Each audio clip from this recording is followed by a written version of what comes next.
மனிதநேய மக்கள் கட்சியினுடைய துணை பொதுச் செயலாளர், தாம்பரம் மாமன்ற உறுப்பினர் அருமை சகோதரர் யாக்கூப் அவர்களே, மற்றும் மேடையில் அமர்ந்திருக்கக்கூடிய பல்வேறு கட்ட நிர்வாகிகளே, திரண்டிருக்கக்கூடிய சகோதரர்களே, சகோதரிகளே, வியாபார நண்பர்களே, உங்கள் அனைவர் மீதும் இறைவனின் சாந்தியும் சமாதானமும் இன்று நிலவட்டமாக என்று பிரார்த்திக்கின்றேன். தமிழகத்தில் கள்ளச்சாராய விஷச்சாவு மிக மோசமான பாதிப்புகளை ஏற்படுத்தியிருக்கிறார். கள்ளக்குறிச்சியில் நடந்த இந்த விஷச்சாராய சாவில் 65க்கும் மேற்பட்டவர்கள் மரணமடைந்திருக்கிறார்கள். குழந்தைகள் அனாதையாகிறது, குடும்பங்கள் சீரழிந்திருக்கிறார்கள். தமிழக அரசு இன்றைக்கு சட்டமன்றத்திலே கடுமையான சட்டத்தை நடைமுறைப்படுத்தியிருக்கிறார். இறந்தவர்களுடைய குடும்பத்திற்கு 10 லட்சம் ரூபாய் அறிவித்திருக்கிறது. அனாதையாக இருக்கக்கூடிய அந்த குழந்தைகளினுடைய நல்வாழ்விற்காக, படிப்பிற்காக இன்றைக்கு நிதி உதவி செய்திருக்கிறது. மனிதநேய மக்கள் கட்சி அதனை வரவேற்கிற அதே நேரத்தில் இந்த கள்ளச்சாராய சாவு என்பது இன்றைக்கு ஒரு தொடர் கதையாக மாறி இருக்கிறது. இன்றைக்கு பூரண மதுவிலக்கை நடைமுறைப்படுத்தி சொல்லியும் இந்த கள்ளச்சாராய சாவுகளை கண்டித்தும் இன்றைக்கு மனிதநேய மக்கள் கட்சி ஆர்ப்பாட்டம் தமிழகம் முழுக்க நடத்துகிறது. தமிழ்நாடு முழுக்க இந்த ஆர்ப்பாட்டம் நடத்துகின்ற காரணத்தால் மனிதநேய மக்கள் கட்சி திமுக கூட்டணியில் இருந்து விலகிவிட்டதா? அதனால்தான் வேறு கூட்டணிக்கு போவதற்காக மனிதநேய மக்கள் கட்சி இது போன்ற ஆர்ப்பாட்டத்தை நடத்துகிறதா என்று ஒரு சிலர் நினைக்க கூடும். அதனை இங்கே பேசிய நம்முடைய துணை பொதுச்செயலாளர் யாக்கூப் சுட்டிக்காட்டியதை போன்று மதுவிலக்கு என்பது, போதையில்லாத தமிழகம் என்பது மனிதநேய மக்கள் கட்சியினுடைய உயர்நாடி கொள்கை. அது எந்த காலத்திலும் அந்த கொள்கையில் நாம் பின்வாங்கியதில்லை. பல கட்சிகள் மதுவுக்கு எதிராக போராடி இருக்கிறார்கள். மதுவிலக்கு மாநாடுன்னு போடுவான், அந்த மாநாட்டுக்கு வர தொண்டர்கள் டாஸ்மாக்ல நிறைஞ்சு வழிவாங்க. இதுதான் யதார்த்தமா நான் பார்த்துக்கிட்டு இருக்கோம்.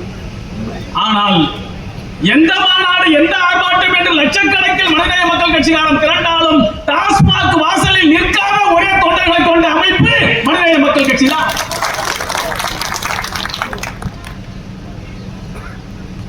அந்த அளவிற்கு மதுவுக்கு எதிரான, போதைக்கு எதிரான ஒரு இயக்கமாக மனிதநேய மக்கள் கட்சி திகழ்கின்ற காரணத்தால் தான் இன்றைக்கு மதுவிலக்கின் அவசியத்தை மனிதநேய மக்கள் கட்சி தொடர்ந்து வலியுறுத்திக் கொண்டிருக்கிறது.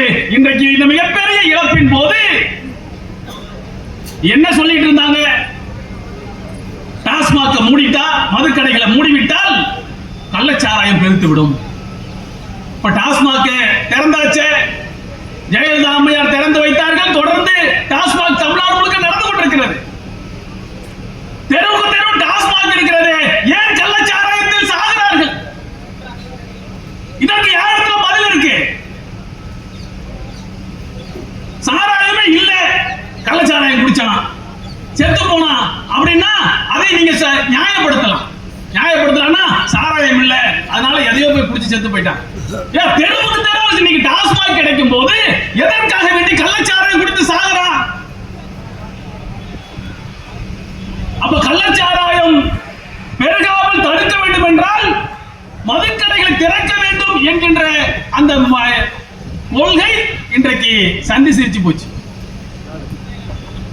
அப்ப மதுக்கடையை திறக்கிறதால, அரசாங்கமே டாஸ்மாக் நடத்துறதால கள்ளச்சாராயம் ஒழிந்து விடுமா என்றால் நிச்சயமாக ஒழியாது என்பதைத்தான் இன்றைக்கு வருந்தோறும் இந்த ஆட்சி அந்த ஆட்சி இல்ல, எல்லா ஆட்சியிலும் கள்ளச்சாராய சாவு, எல்லா மாநிலத்திலும் சாவு. காந்தி பிறந்த குஜராத்திலேயே கொடுமையான சாவுகள், கள்ளச்சாராய சாவுகள் நிகழ்ந்து கொண்டுதான் இருக்கிறது. இதுல அரசியல் செய்யக்கூடிய அமைப்பு அல்ல மனித மக்கள் கட்சி. அரசியல் செய்கிறது அதிமுகவும் பாஜகவும். பாஜக இதை அரசியல் செய்கிறார் அண்ணாமலை. அதிமுக சட்டமன்றத்தில் எந்த ஒரு வார்த்தையும் பேசல.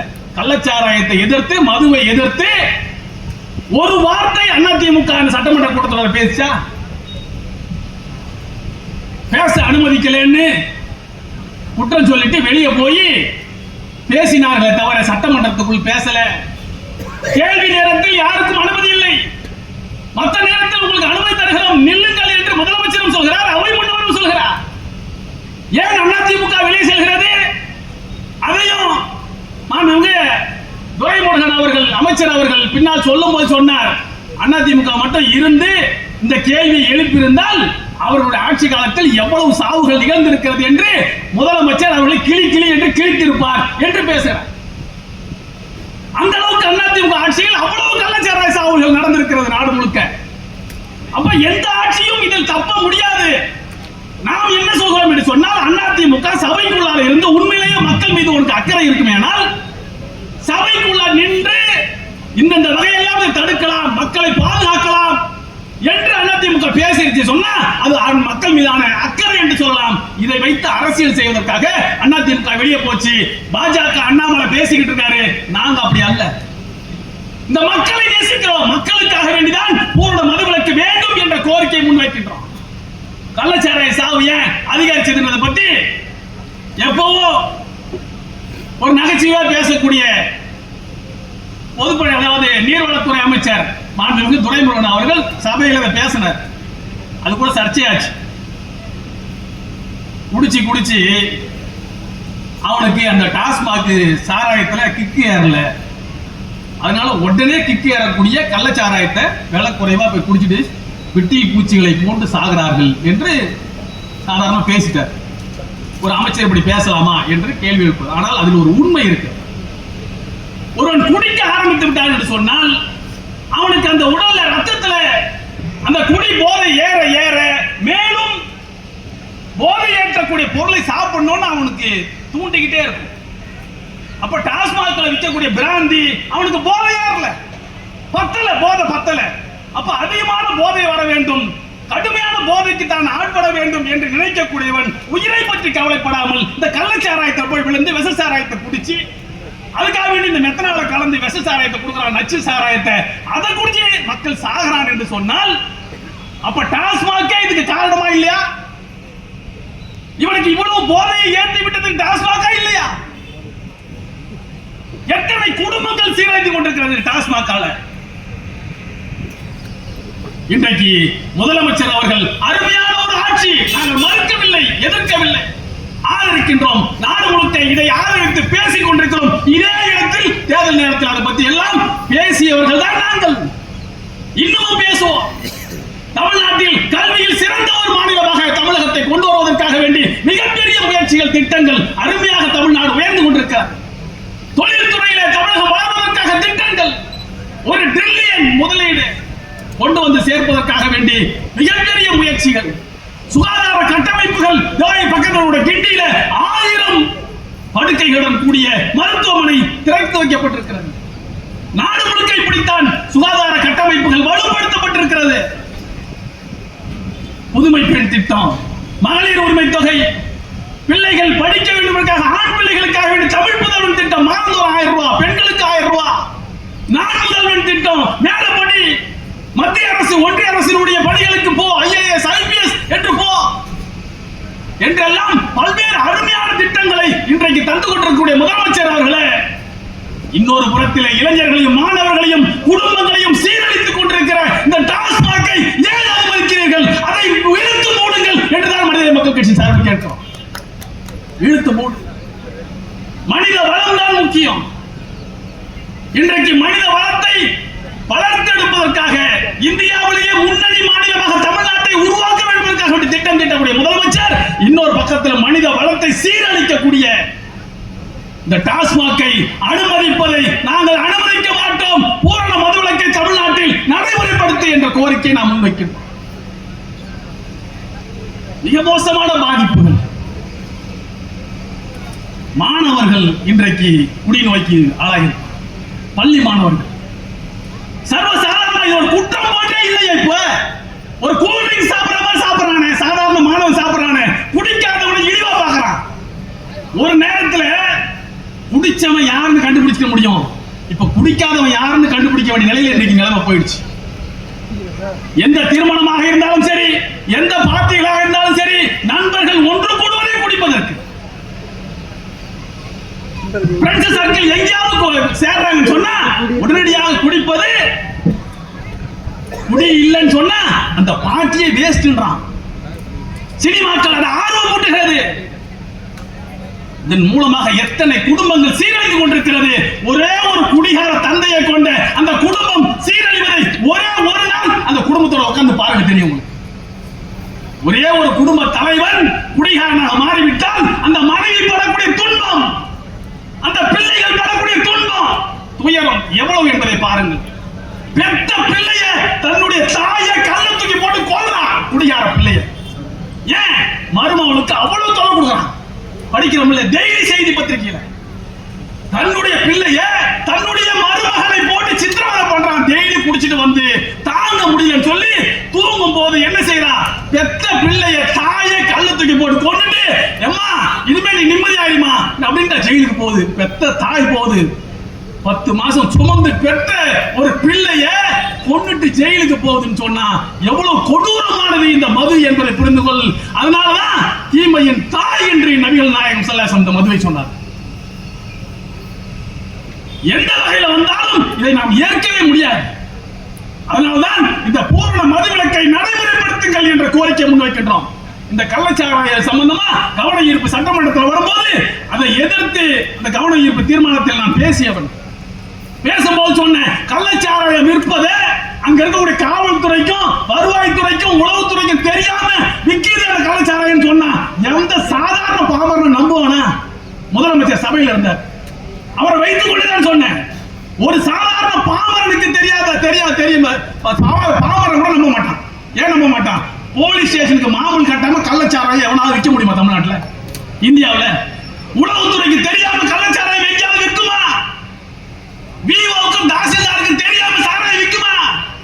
அப்ப காவல்துறையும் நிர்வாகத்துறையும் உளவுத்துறையும் சேர்ந்தேதான் இந்த கொலைகளை செய்கிறார்கள். எனவே இப்படிப்பட்ட சாவுகள் நடக்கும் போது இவரை முற்றாக பணி நீக்கம் செய்யணும். இந்த 10 லட்சம் ரூபாய் கொடுக்குறீங்க, இதை அவன் சம்பளத்தில் பிடிச்சு கொடு. இந்த 10 லட்சம் ரூபாய் அரசு பணத்திலிருந்து மக்கள் பணத்தில் கொடுக்காத. எவன் இதுக்கு காரணமா இருக்கானோ அந்த காவல்துறை அதிகாரி, எவன் காரணமா இருக்கான அந்த விஓ தாசில்தாரு, எவன் காரணமா இருக்கான அந்த உளவுத்துறை அதிகாரி, அவனுடைய சம்பள பணத்தை பிடி. அவனுடைய பணப்பயனை பிடுங்கி இந்த மக்களுடைய குடும்பத்துக்கு கொடு. இந்த கோரிக்கையை சட்டமன்றத்தை வலியுறுத்தும். அவ்வளவு மோசமான பாதிப்புகள் இன்றைக்கு தமிழ்நாட்டில் உருவாக்கிட்டு இருக்கு. சாதாரண பிள்ளைகள் குடித்து கெட்டு போய் கொண்டிருக்கிறான். இது ஒரு பக்கம் சொன்னா இன்னொரு பக்கம் கஞ்சா, கொடூரமான கஞ்சா விற்பனைகள் இன்றைக்கு தமிழகம் முழுக்க தலைவரித்தாடு கொண்டிருக்கிறது. இன்றைக்கு அதுக்கு கடுமையான சட்டங்களை தமிழக அரசு கொண்டு வந்திருக்கிறது. ஆனால் சட்டத்தை நடைமுறைப்படுத்தக்கூடிய அதிகாரிகளில் உள்ள இருக்கக்கூடிய கருப்பு ஆடுகள் பணத்தை பெற்றுக்கொண்டு இன்றைக்கு சர்வசாதாரணமா பழக விடுறாங்க. இதுக்கு பின்னால ஒரு அரசியல் சதி இருக்கு. பஞ்சாப்ல ஏன் 70% இளைஞர்கள் போதைக்கு அடிமையானார்கள் என்று சொன்னால் அதுக்கு பின்னால ஒரு அரசியல் சதி இருக்கு. அதே போன்று தமிழ்நாட்டு இளைஞர்களை போதையில் ஆழ்த்த வேண்டும் என்கிற ஒரு சதி தமிழ்நாட்டில் நடந்து கொண்டிருக்கிறது, மறந்துடக்கூடாது. அப்ப இதை எதிர்த்து களமாட வேண்டும், மக்கள் எழுச்சி உருவாக வேண்டும் என்பதற்காக வேண்டிதான் மனிதநேய மக்கள் கட்சி இன்றைக்கு களத்துக்கு வந்திருக்கிறது. இது இதோடு முடிய போறது இல்லை, இதோடு முடிப்பதற்காக நாங்கள் வரவில்லை. தொடர்ந்து களமாடுவோம், தொடர்ந்து போராடுவோம். பூரண மதுவிலக்கை உருவாக்கும் வரை மனிதநேய மக்கள் கட்சி களமாடும், போராடும், வெற்றி பெறும். உணர்வோடு போராடும். ஏன்னா நாங்க அடுத்த தேர்தலை பற்றி மட்டுமே கவலைப்படக்கூடிய அரசியல்வாதிகள் அல்ல, அடுத்த தலைமுறையை பற்றி கவலைப்படக்கூடியவர்கள். அடுத்த தலைமுறை படித்த தலைமுறையாக இருக்க வேண்டும் தவிர குடியார தலைமுறையாக இருக்கக்கூடாது என்பதற்காக வேண்டிதான் இந்த பூரண மதுவிலக்கை நாங்கள் கேட்கின்றோம். இது திமுக அரசுக்கு மட்டும் பொறுப்பு. முதலமைச்சர் பதவி விலக வேண்டும் என்று இந்த அண்ணாமலை சொல்ற மாதிரி அறவேக்காடுகள் பேசுற மாதிரி பேச தயாராக இல்ல. எல்லாருக்கும் பொறுப்பு இருக்கு. அதிமுகவுக்கு பொறுப்பு இருக்கு, இந்த மேடையில் இருக்கக்கூடிய இவர்களுக்கு பொறுப்பு இருக்கு, பேசிக்கிட்டு இருக்க எனக்கு பொறுப்பு இருக்கு, சேர்ந்து இந்த மதுவை ஒழிப்பதற்காக களமாடணும். ஏன்னா நம்மை சுத்தி இன்றைக்கு மது என்கின்ற அரக்கன் எல்லா குடும்பங்களுக்குள்ள நுழைஞ்சிட்டு இருக்கான். அப்ப இத ஒரு நேரத்துல பொண்ணு பார்க்கணும்னு சொன்னா மாப்பிள்ள குடிகாரனா இருந்தா கொடுக்க மாட்டான். இப்ப முழு நேர குடிகாரன் பார்ட் டைம் குடிக்கிறான பார்த்துட்டு பொண்ணை கொடுக்கக்கூடிய அளவுக்கு இன்னைக்கு நிலைமை வந்திருக்கா இல்லையா? எவ்வளவு மோசமான நிலைமை. குடிக்கிறது பரவாயில்லைங்க, ஏதோ இருக்கிறதாங்க இப்ப எல்லாருக்கிட்டையும் அப்படின்ற நிலைக்கு ஒரு பெண் வீட்டார் வந்துதான் தன்னுடைய பெண்ணை கொடுக்கும் போது கூட இப்படி சாதாரண பார்க்கக்கூடிய ஒரு நிலைக்கு வந்திருக்குன்னா எவ்வளவு மோசமான நிலை போய்கிட்டு இருக்குது. மனித வளம் என்பது மிக முக்கியமானது. எல்லா சிந்தனை ஆற்றலையும் கெடுத்து குட்டி செவராகிறோம். எல்லா தீமைகளுக்கும் தாய் என்று நபிகள் நாயகம் ஸல்லல்லாஹு சொன்னார்கள் என்று சொன்னால் அது இறைவன் புறத்தில் வந்த வார்த்தை, சாதாரண வார்த்தை இல்ல. இன்னைக்கு அருமையான ஒரு சிந்தனை ஆற்றல் படைத்தவனை சுக்குநூறாக்கி அவனை சிதைத்து விடுவது மது. நாட்டுக்கே வழிகாட்டக்கூடிய இளைஞர்களை இன்றைக்கு மது சிதைக்குமா இல்லையா? போதை சிதைக்குமா இல்லையா? அப்ப அவ்வளவு மோசமான மதுவை ஒரு அரசாங்கம் விற்கலாமா என்பதுதான் என்னுடைய கேள்வி. ஒரு அரசாங்கம் விற்கலாமா? என்ன பண்றது? குடியார்கள் அதிகமாகி விட்டார்கள். எனவே அரசாங்கம் அதை மூடனா பெரிய பிரச்சனைகள் ஆகும். எனவே அரசாங்கமே விற்குது. இது எப்படி நியாயம்? விபச்சாரம் கருத்து போயிருக்கு நாட்டில். அதுக்காக வேண்டி விபச்சார விடுதிகளை அரசாங்கம் நடத்தலாமா? நடத்தலாமா? அந்த அரசாங்கம் எவ்வளவு கேவலம். ரெட் லைட் ஏரியாவை ஆனா அரசாங்கம் நடத்துறதா? இன்னைக்கு சட்டம் ஒழுங்கு பிரச்சனை பல இடங்களில் கத்தி எடுத்து கொடுத்துறான். ரவுடிகள் பெருத்து போயிட்டான். எனவே ரவுடிகளை ஒழிக்க முடியாது அப்படின்னு ஆயுத கடை எல்லா மார்க்கெட்லயும் துப்பாக்கியும் வீச்சர்களை வித்துலாமா? அரசாங்கம் அனுமதிக்குமா? அதே போன்றுதான் மது என்பதும் ஒரு மிக மோசமான குற்றம், பாவம், சட்டவிரோதம். இந்திய அரசியல் சாசன சட்டத்தில் சொல்லப்பட்டிருக்கக்கூடிய செய்தி பூரண மதுவிலக்கு என்பது இந்தியா முழுக்க வர வேண்டும் என்று. இதை பற்றி பேசுங்க பெரிய அரசியல் கட்சிங்க. இந்தியா முழுக்க கொண்டு வருவோம் பூரண மதுவிலக்க. எல்லா பகுதியிலும் மதுவில்லாத நாட்டை உருவாக்குவோம் என்ற முழக்கத்தை முன்வைங்க. பூரண மதுவிலக்கை கொண்டு வாருங்கள். அதைத்தான் மனிதநேய மக்கள் கட்சி இன்றைக்கு கேட்கிறது. எனவே இது அரசியலுக்கு அப்பாற்பட்டது, கூட்டணிகளுக்கெல்லாம் அப்பாற்பட்டது. இது மனிதநேய கொள்கை. எல்லா மனிதர்களும் போதையற்றவர்களாக தெளிவானவர்களாக வாழ வேண்டும் என்கின்ற உயர்ந்த கொள்கை. போதை ஒழிக்கப்பட வேண்டும். இளைஞர்களை, மாணவர்களை, குடும்பங்களை சீரழித்து இன்றைக்கு சின்னாபின்னப்படுத்தக்கூடிய